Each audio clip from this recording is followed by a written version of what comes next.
An Sahal bin Handaliyati radhiyallahu anhu majtama'a qaumun ala zikrin fatafarraqu anhu illa qila lahum qumu maghfuran lakum.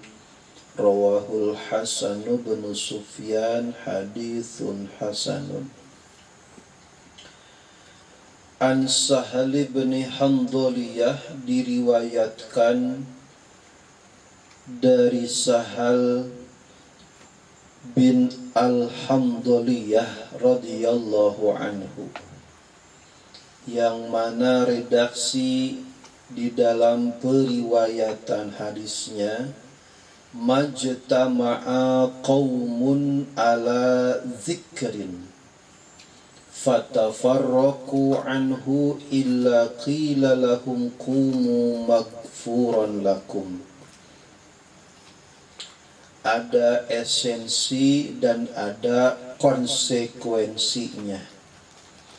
Majtama'a qaumun ala zikrin, tidaklah ada sekelompok manusia berkumpul ala zikrin, atas sebuah zikir, dengan menggunakan redaksi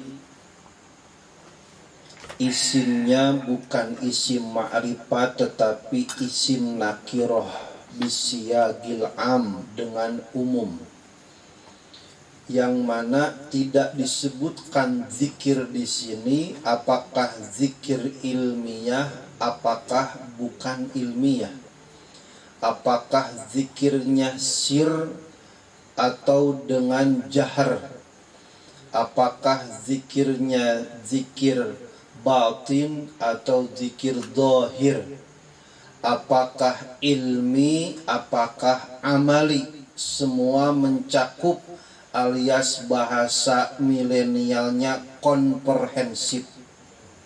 Tahu tak artinya apaan? Ada kompor pakaian kolonial. Pokoknya mah apa yang ada zikir di sana, nyebutin ilmu zikir, nyebutin amal zikir, bebekalan buat akhirat zikir, gimana kalau yang jomblo supaya cepat laku tadi zikir. Untuk meningkatkan ilmu dan amal soleh disebut dengan zikir, yang mana di dalamnya dibicarakan tentang keagungan Allah dan untuk meningkatkan mahabbah kepada Rasul. Di dalamnya ada zikir, solawat zikir, solat ngebahas solat zikir, ngebahas fardu wudu zikir, ngebahas apa saja yang berkaitan dengan ilmu dan amal soleh, baik teori maupun praktisi, itu zikir. Fatafarroku, ternyata ngajinya enggak lama-lama, cuma kultim alias kuliah 3 menit. Kenapa ada di depannya dengan isyarah menggunakan fa?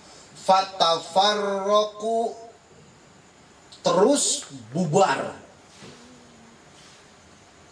terus budalan, terus wassalam, berkat digandeng. Maka ada ikan sepat dibungkus plastik, langsung cepat-cepat bungkus plastik baik. Fatafarraqu anhu, maka terus balik budalan, berpisah anhu dari majlis zikir itu. Illa qila lahum, kecuali diseru, disebutkan singkat kata di sini qila tuh dikasih label, stempel, dikasih sebutan lahum pada mereka, kumu maghfuron lakum, berdirilah. Kenapa berdiri? Kan mau balik, emang mau gempor baliknya gitu. Kumu isyarat meninggalkan tempat. Kumu berdirilah, maghfuron dalam keadaan terampuni lakum untuk kalian. Maka innal hasanat yudhibnas sayiat. Bila mana dilakukan digawe kebaikan-kebaikan, maka bukan hanya mendapatkan pahala dari kebaikan itu, kebaikan yang kedua adalah mendapatkan ampunan. Orang yang ngaji minimal 2 keuntungannya. Dia dapat kebaikan, yaitu adalah ilmu. Yang kedua, diampuni dosa-dosanya. Innal hasanat, sesungguhnya kebaikan-kebaikan itu yuzhibnas sayiat, akan menghilangkan keburukan-keburukan yang ada. Tetapi tidak semua keburukan bisa dihapus dengan kebaikan, karena ada hal-hal perihal dosa ataupun kesalahan manusia yang tidak bisa dan tak terhapus dengan kebaikan. Contohnya apa? Musyrik. Dosa musyrik tidak bisa dengan kebaikan biasa, kudu tobat. Hutang buruk nggak bisa dengan cukup terima kasih, kudu dibayar hutang mah. Maka innal hasanat yudhibnas sayiat, ada beberapa tipe dosa perdosa manusia yang bisa dihapus dengan kebaikan. Di antaranya adalah dengan seringnya ngaji, seringnya deprok, seringnya ngopi, ngebul sama lain sebagainya, maka bisa menghapus daripada dosa perdosa orang yang berada di tempat tersebut. Walaupun duduknya itu enggak lama-lama, sebentar. Kenapa? Di sini menggunakan redaksinya fa. Fa itu ada 2 huruf yang menggabungkan 2 kegiatan. 1 fa, 2 summa. Nah, di depannya, tar dulu. Hadis ini menurut rawi rawahul Hasan ibn Sufyan hadisun hasanun. Hadisnya hadis hasan. Kalau hadis hasan yajuzu al-ihtijaju bih, maka boleh dijadikan dalil ataupun landasan amal. Wal hasanul ma'rufu turqan wa godat rijaluhu laka sahih istaharat.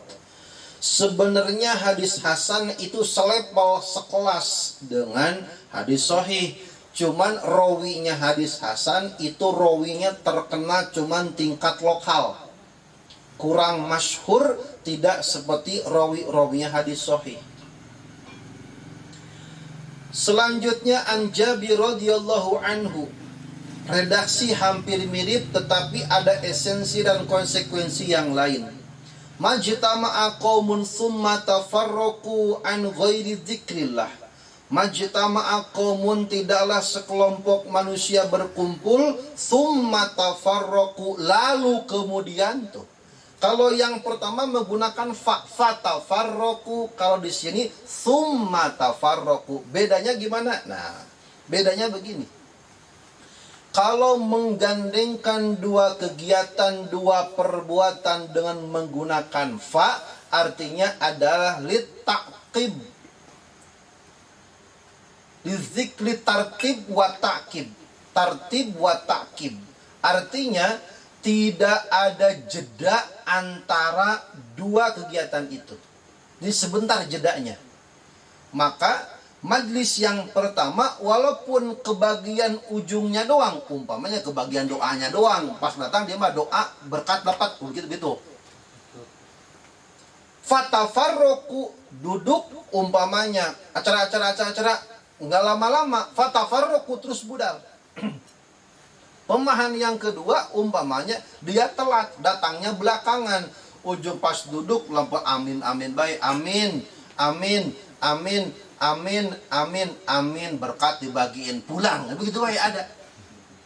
Fatafarroku, maka pulang tuh. Maka walaupun dapatnya bagian ujung atau majlisnya memang majlis singkat, umpamanya di Masjid Nurul Jannah ada kebiasaan setelah rawatib ba'diyah sholat itu ngebaca hadis sahih walaupun cuma sehadis doang. Umpamanya imamnya langsung setelah salam langsung buka Riyadus Shalihin. Qala Nabi sallallahu alaihi wasallam innamal a'malu binniyat wallahu a'lam. Udah begitu doang. Zikir tuh nyebutin hadis Rasul kan zikir. Fatafarroku, enggak lama-lama langsung budalan baik. Maka saking mulia, saking berharganya majlis ta'lim, yang lama, yang dikit mendapatkan sebuah esensi akibat, yaitu kumu magfuron lakum. Tetapi nggak bisa dipukul rata. Oh kalau begitu Pak Ustadz, mendingan kita datangnya belakangan baik, sama-sama diampuni. Nggak begitu. Orang yang maculnya bawa cangkul datangnya lebih awal itu beda, dapat kotakannya dengan orang yang cuma cekul-cekul doang, atau cuma dua sendok dapatnya. Yang datangnya belakangan dapat kumu magfurun lakum, tetapi beda ampunannya dengan orang yang deprok dari awal. Apalagi yang awal datang masang sound, terus gelar karpet, apalagi ada yang di belakang bagian pantry, itu namanya tukang nyeduh kopi, tukang nyeduh susu.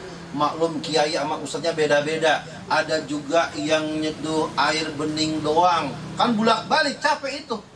Sama yang begitu khidmat majlis, khidmat ilmu, dapat dua semuanya. Itu. Maka al-ujratu biqadril masyaqqah. Yang namanya upah, konsekuensi ampunan dari Allah, beda orang yang hadirnya awal dengan orang yang hadirnya bagian bontot. Kalau bagian bontot, kumu magfurun lakum, sama diampuni oleh Allah, tetapi ampunannya beda dengan orang yang datangnya awalan. Apalagi yang awal datangnya bukan datang doang, tapi nengteng. Udah itu mah udah nengteng buat tamu, buat gurunya, buat anunya lagi. Itu mah tambah gede lagi. Maka fatafarroku ini menjadi had qalil, minimal gitu maksudnya. Minimal ada zikir, baca Quran, ceritain ilmu, kan tiga sering disebut oleh guru-guru kita. Disebut majlis itu tiga rukunnya. Satu, dibacakan Quran. Dua, baca sholawat. Yang tiga, nyeritain ilmu dan amal. Walau ayatan, walau hadisan, sebentar baik, langsung tutup doa fatafarroku illa qila. Maka itu orang-orang yang budal, yang balik keluar dari majelis itu, kumu magfuron lakum, diampuni dosa-dosanya. Insya itu yang sebentar. Yang kutil kultum, yang 3 menit 7 menit. Bagaimana kalau yang ngajunya berjam-jam? Waduh. Makanya para kiai, para ulama sampai ngajinya tuh, dah gempor lah, nggak bisa kita mah. An Jabir radhiyallahu anhu, akas tanakudnya bagaimana kebalikannya? Nah, kalau yang tadi walaupun majlisnya majlis sederhana, minimalis, tetapi terpenuhi rukun-rukunnya. Bagaimana kalau majlisnya geblang-blang, ngobrol baik semuanya? Enggak ada di dalamnya baca Quran, enggak ada di dalamnya jad sholawat, tidak ada di dalamnya membicarakan ilmu dan amal soleh. Majtama'al qaumun, tidaklah ada sekelompok manusia, summa tafarroku, tuh nah summa. Kalau summa itu menggandengkan dua kegiatan tetapi ada judanya lama.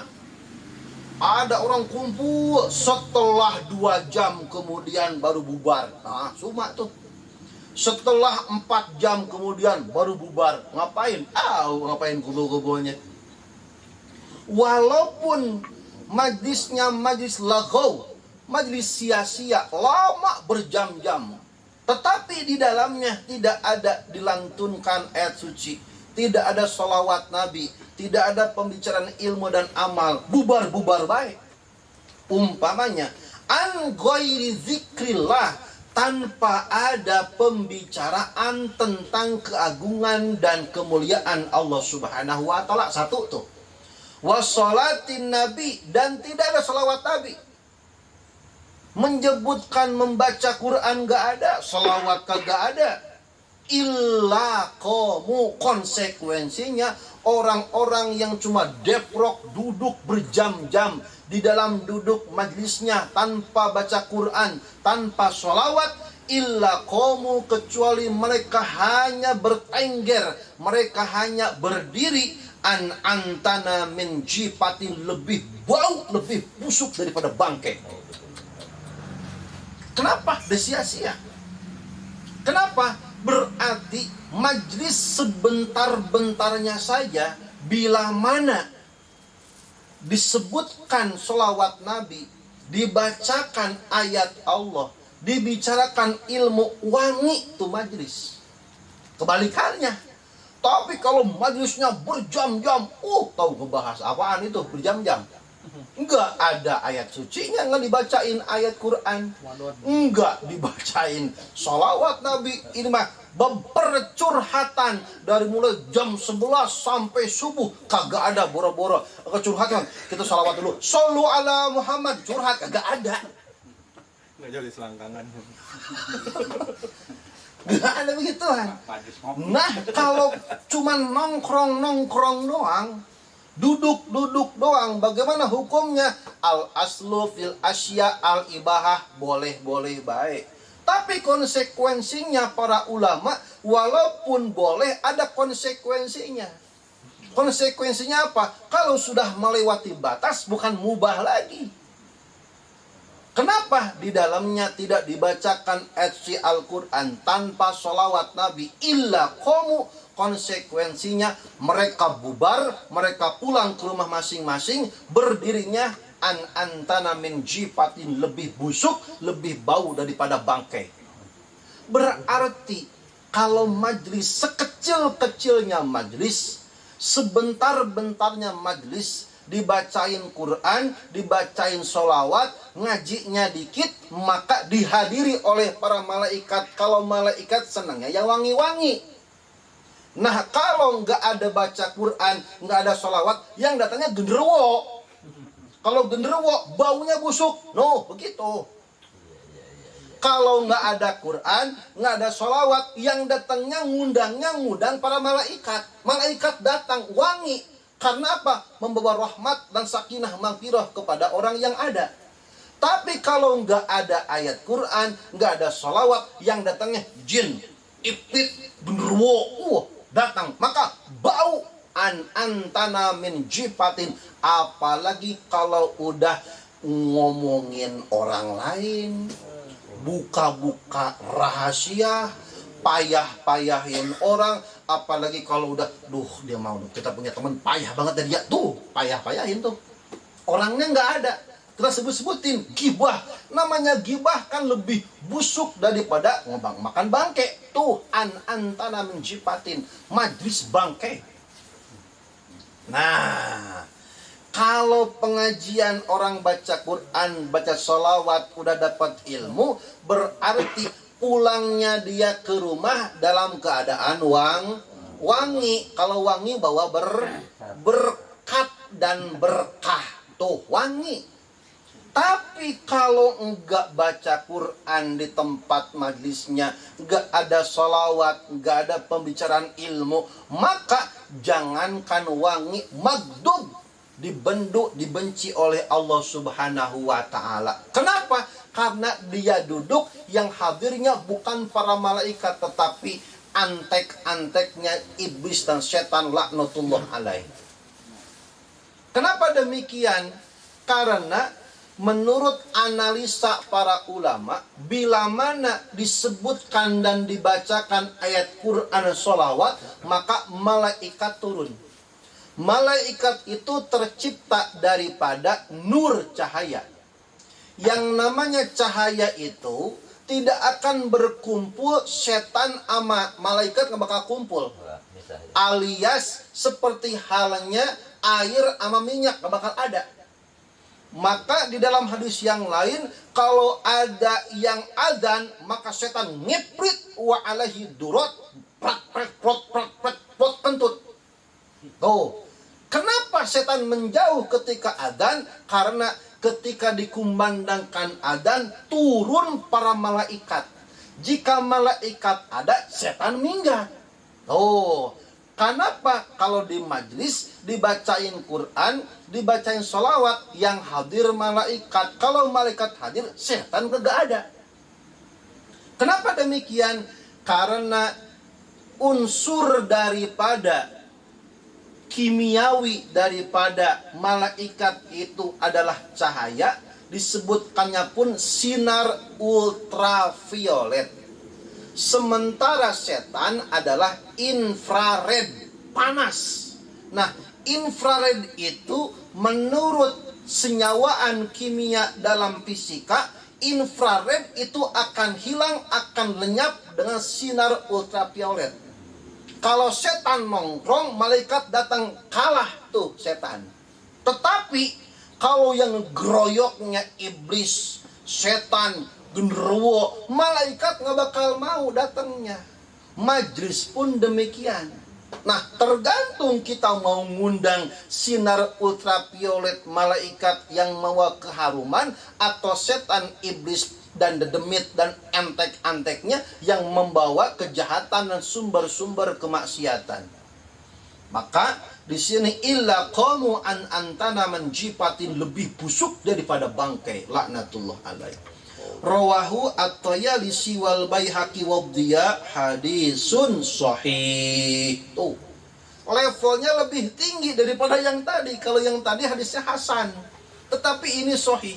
Awalu ma sahihu wa huwa matasol isnaduhu walam yushadda aw yu'al yarwihi adlun dobitun an mislihi mu'tamadun fi dobtihi wa naklihi. Baikuniyah 3 tahun ke belakang. Nah, itu hadisnya sahih. An Abi Hurairah radhiyallahu anhu, majtama'a qaumun fatafarraqu an ghairi dzikrillahi illa ka'annama tafarraqu an jifati himarin wa kana dzalikal majlisu alaihim hasaratan. Rawahu Ahmad, hadisun sahihun. Diriwayatkan daripada Imam Abu Hurairah radhiyallahu anhu, majtama'a qaumun, tidaklah berkumpul satu kaum. Tidak disebutkan kumpulnya bagaimana, waktunya kapan, nggak disebutin ini. Berarti ini menunjukkan keumuman. Bagaimana kalau ngaji pada subuh? Boleh. Bagaimana kalau ngaji duha? Boleh. Bagaimana kalau ngaji ba'da duhur? Boleh. Bagaimana kalau ngaji ba'da asar? Boleh. Ba'da maghrib? Boleh. Ba'da isya? Boleh. Jam 12 malam? Boleh. Jam 2? Boleh. Jam 3? Boleh. Nggak disebutin dalam hadisnya. Kalau nggak disebutin, jangan sok-sok disebut-sebutin waktunya. Yang katanya nggak boleh aneh-aneh kalau ngaji mah, yang biasa-biasa baik, maghrib sama isya, selain itu mah nggak boleh katanya. Majtama'a, tidaklah sekelompok manusia kumpul. Nggak disebutin di mana kumpulnya juga. Di masjid boleh, musola boleh, tempat umum boleh, di warung nongkrong boleh, nggak disebut-sebutin. Yang penting dalam keadaan situasi kondisi yang memang tidak ada munkarat dan tidak ada mukhtalitat di dalamnya. Fatafarraqu, maka singkat mereka pun bubal, kembali berpencar. An ghairi dzikrillahi, tanpa ada zikir kepada Allah. Illa ka'annama tafarraqu, kecuali sesungguhnya seakan-akan mereka berpisah. Anji fatih himarin, meninggalkan bangkai keledai. Wa kana dzalikal majlisu alaihim, dan majlis itu bagi mereka hasaratan, menjadi sebuah penyesalan kelak di hari kiamat. Rawahu Ahmad, hadisun hasanun. Kenapa nanti manusia akan menyesal akan duduk-duduk dan sendang guraunya mereka ketika di dunia? Karena duduk-duduknya tanpa ada manfaat, tanpa zikir, tanpa sholawat, itu akan menjadi hal-hal yang memberatkan perbandingan hisab amal dan pertanyaan kelak di hari kiamat. Tambah berabe baik. Dipakai buat apa kalau malam? Nongkrong ngobrol. Ngobrolnya apa baik?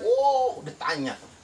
Tapi kalau ditanya, kalau malam ngapain baik? Ngaji. Ngajinya apa? Ngaji kitab karangan siapa? Udah selesai ngaji mah pasti. Tapi kalau selain itu, dicecer ditanyanya. Maka manusia nanti akan banyak penyesalan karena menyia-nyiakan waktu. Maka oleh karena itu pula, hadirin rahimakumullah yang dirahmati oleh Allah Subhanahu wa taala, sebagaimana dalam hadis yang umum disampaikan oleh para guru, manusia itu melupakan dua nikmat. Satu nikmat kesehatan, dua nikmat waktu. Bahwasanya tadi disampaikan oleh guru kita betapa berdukanya kita sebagai para pencinta ilmu dan majlis taklim dengan wafatnya para ulama. Ini sebuah rahasia besar dari Allah Subhanahu wa taala, sekaligus naker kita itu siapa, kita harganya berapa. Kenapa begini? Bila mana kita mau ngerenovasi rumah, bila mana kita mau ngebangun rumah, kan dirubuhin tuh. Ya. Apa iya? Umpamanya rumahnya udah rumah tua, kita mau rubuhin atau kita mau renovasi. Pertanyaannya, langkah pertama apa? Langkah pertama apa kira-kira? Salah. Kalau mau kita ngerenovasi rumah, mau ngerubuhin rumah tua kita baruin. Langkah yang pertama adalah barang-barang berharga yang di dalam rumahnya keluarin, selamatin dulu. Ulama-ulama yang diwafatin itu barang-barang mahal, maka diselamatin oleh Allah, dikeluarin dulu. Berarti kita mah recehan. Gak ada apa-apa kita mah. Ini dunia udah engkong-engkong, dunia udah tua, udah mau kiamat.